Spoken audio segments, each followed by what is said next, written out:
बिस्मिल्लाहिर्रहमानिर्रहीम। अस्सलाम वालेकुम नाज़रीन, आप यूट्यूब चैनल देख रहे हैं। मैं इमरान खान हूँ। देखिए, इमरान खान साहब को आपको दाद देनी पड़ेगी। उसकी एक वजह है। पहले तो आप ये देखें ना, सऊदी अरब ने और कतर ने कहा कि आप बातचीत करें अफगानिस्तान से। यही बात आपको इमरान खान ने कही तो DG ISPR इतने गुस्से में थे कि जब वो बोल रहे थे तो उनके मुंह से झाग उड़ रही थी कि ये कैसे हो सकता है कि दहशतगर्दों से मुज़ाकरात किए जाएं, बातचीत की जाए। वो कौन है जो कहता है कि बातचीत करो, उनके साथ जो फितने हैं। इमरान खान के बारे में तो DG ISPR को बहुत गुस्सा था जब इमरान खान ने कहा कि मुज़ाकरात की जाए, बातचीत की जाए। अब वही बात जो है वो सऊदी अरब ने और कतर ने की है। तो क्या DG ISPR उसी लेवल का गमो गुस्सा दिखा सकते हैं? नहीं। देखिए, बात इमरान खान ने भी ठीक की है, बात सऊदी अरब ने और कतर ने भी ठीक की है, बात ओमान से भी जो बात आई है वो ठीक बात आई है। वो गलत बात नहीं है कि पाकिस्तान को और अफगानिस्तान को लड़ना नहीं चाहिए, बातचीत से मसला हल करना चाहिए। बात इन सब ने एक जैसी की है। मामला यह है कि पाकिस्तान की मिलिट्री एस्टेब्लिशमेंट को बात से इख्तलाफ नहीं है, शख्सियत से इख्तलाफ है। सऊदी अरब कहे तो ठीक है, कतर कहे तो ठीक है, इमरान खान कहे तो हम गाली देंगे, हम बदतमीजी करेंगे, क्योंकि मिलिट्री एस्टेब्लिशमेंट इमरान खान को या उसकी पार्टी को या उसका नजरिए को फॉलो करने वालों को पसंद नहीं करते, उनसे वो नफरत करते हैं और वो नफरत उनके चेहरे पे, उनके तासुरात में नजर आती है। इमरान खान को दाद इसलिए देनी पड़ेगी कि इमरान खान इस लड़ाई को आज से लगभग 1.5 माह पहले भांप चुके थे।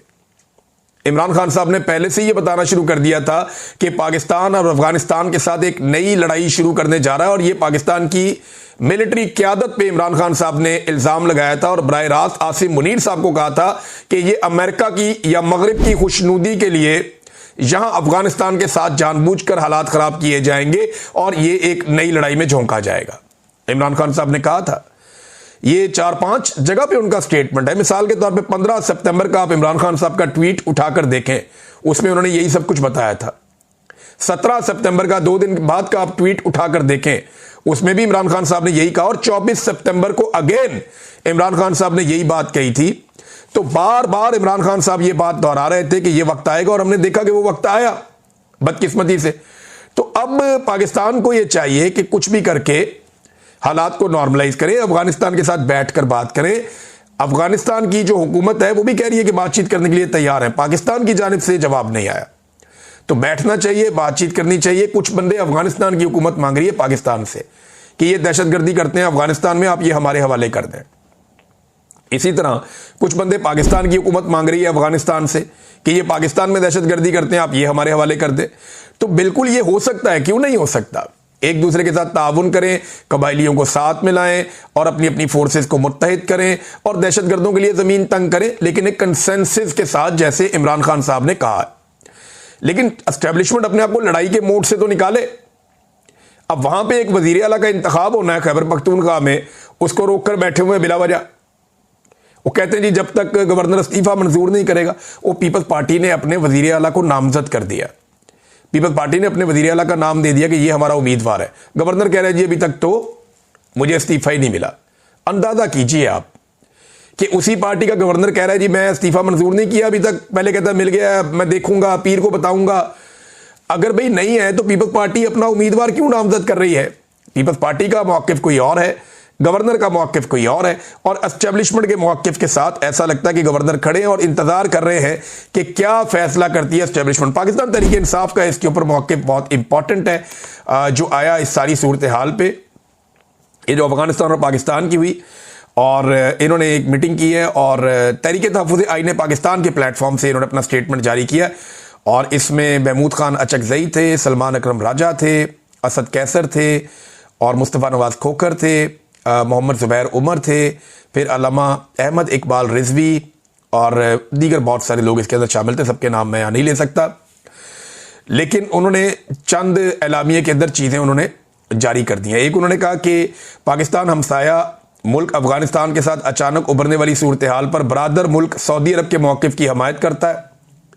ये जो तहरीक तहफ़्फ़ुज़ आईन पाकिस्तान कह रही है, जो सऊदी अरब ने कहा वो ठीक है, और हमारी तहरीक ये समझती है कि दोनों ममालिक के दरमियान मामलात गुफ्तगू और अफ़ाम तफ़हीम से हल होने चाहिए, और हुकूमत से मुतालबा करती है कि खारजी और खित्ते की सूरत हाल पर फ़ौरन पार्लियामेंट का ज्वाइंट सेशन बुलाकर कौम को एतमाद में लिया जाए। नंबर 2, खैबर पख्तूनख्वा में इंतकाल इक़्तिदार के जारी आईनी और कानूनी अमल में वफाकी हुकूमत और वफाकी वज़रा की जानिब से मुदाखलत और रुकावटें, ये जो उनके बयानात आ रहे हैं रुकावटें खड़ी करने के, इसमें तशवीश का इजहार करती है। कोई भी गैर आईनी कदम सूबे के मखदूश सिक्योरिटी सूरत को मजीद पेचीदा बना देगा और किसी भी गैर आईनी कदम से पैदा होने वाली सूरत की जिम्मेदारी वफाकी हुकूमत पर होगी। तहरीक तहफ़्फ़ुज़ आने पाकिस्तान समझती है कि इंतकाल इक़्तिदार और नए वज़ीर आला का इंतखाब तहरीक इंसाफ का आईनी और जमहूरी हक है और वफाकी हुकूमत से मुतालबा करती है कि वो किसी भी गैर आईनी कदम उठाने से बाज रहे। अच्छा जी, ये इन्होंने और भी कुछ चीज़ें हैं, लेकिन इसमें एक चीज़ मैं आपको और बता दूं कि कबायली इलाकों में हज़ारों की तादाद में कबायली निकले। इससे पहले मशरान ने ये कहा, कबायली मशरान ने, कि हमारा पहला बच्चा वज़ीर आला खैबर पख्तूनख्वा बनने जा रहा है, हमारा नौजवान पढ़ा लिखा है, तो उसको मौका मिल रहा है, तो हमें मौका मिल रहा है, हम इसको खुशाइन करार देते हैं और हम उसका पूरा साथ देंगे। पगड़ी भी पहनाई गई सुहेल अफरीदी को। अब उसके बाद जो एक अगली चीज़ हुई वो ये कि वहाँ पे बहुत बड़ी तादाद में कबायली अवाम निकल आए और निकल कर उन्होंने एहतजाज किया और उन्होंने कहा जी फौरी तौर पे सुहेल अफरीदी को वज़ीर आला बनाया जाए, रुकावटें दूर की जाएँ। और सुहेल अफरीदी के हक में उन्होंने एक बड़ी रैली भी निकाली है। दूसरी जानिब पाकिस्तान तहरीक इंसाफ ने एक और बड़ा अक्लमंदी का काम किया। तहरीक इंसाफ का वफद तमाम सियासी जमातों से खैबर पख्तूनख्वा में मिल रहा है ताकि जो सियासी प्रोसेस है वो चल सके और एस्टेब्लिशमेंट जो चाहती है कि किसी तरह सियासी अमल को रोक कर वज़ीर आला खैबर पख्तूनख्वा का इंतखाब जो है उसको गड़बड़ किया जा सके। तो इन्होंने फजल रहमान साहब से रब्ता किया, ANP बाचा खान मरकज़ जाके वहाँ उन्हें मिले, नून लीग को हत्ता के अमीर मुकाम वगैरह उनको जाकर मिले। ये जुनैद अकबर साहब और उनकी टीम एक है, वो ये सारा काम कर रहे हैं कि तमाम पॉलिटिकल पार्टीज़ को ऑन बोर्ड लें और एस्टेब्लिशमेंट के इस बयानिए की नफ़ी हो जाए कि जनाब हमें नहीं पसंद तो हम वज़ीर आला नहीं आने देंगे। ये कैसे हो सकता है? आपकी पसंद या नापसंद से कोई फ़र्क नहीं पड़ता। अहमद शरीफ साहब का एक वोट है या 10-15 लोग उनके कहने पे और वोट डाल देंगे, ये फैसला वोटर करेगा कि कौन हुकूमत करेगा और कौन नहीं करेगा। अहमद शरीफ साहब आप नहीं करेंगे, आपका कोई सीनियर या जूनियर ऑफिसर नहीं करेगा। ये फैसला जब भी होगा ये पाकिस्तान का वोटर करेगा।